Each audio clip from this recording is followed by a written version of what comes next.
Un passage éclair et des déclarations fracassantes. À la conférence sur la sécurité, J.D. Vance a proposé à ses alliés européens une leçon de démocratie. En Grande-Bretagne et dans toute l'Europe, la liberté d'expression est en recul, je le crains. Combien de fois devrons-nous subir ces revers épouvantables avant de changer de cap et de donner une nouvelle direction à notre civilisation commune?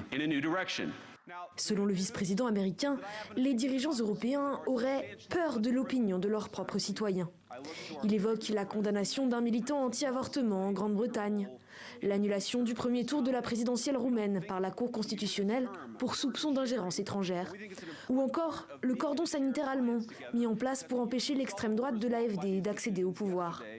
Des exemples dénoncés notamment par le pays hôte du sommet. Ce n'est pas aux autres de nous donner des conseils pour coopérer avec ces partis.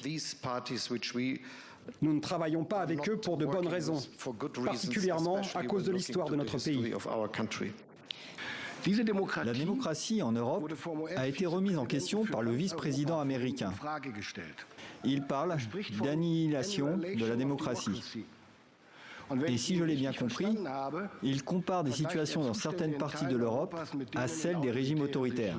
Mesdames et messieurs, cela n'est pas acceptable. Le chef de la diplomatie française le rappelle également. Personne ne peut imposer son modèle à l'Europe. Le nouveau shérif de Washington, lui, semble très satisfait de creuser ce fossé avec les alliés historiques des États-Unis. J'ai trouvé qu'il avait fait un discours très brillant. L'Europe doit être prudente. Je pense que c'est vrai, c'est une perte.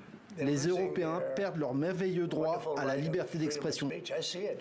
Ironique de la part du président qui vient de censurer AP, l'une des 3 plus grandes agences de presse internationales, en lui interdisant l'accès au bureau ovale et à Air Force One.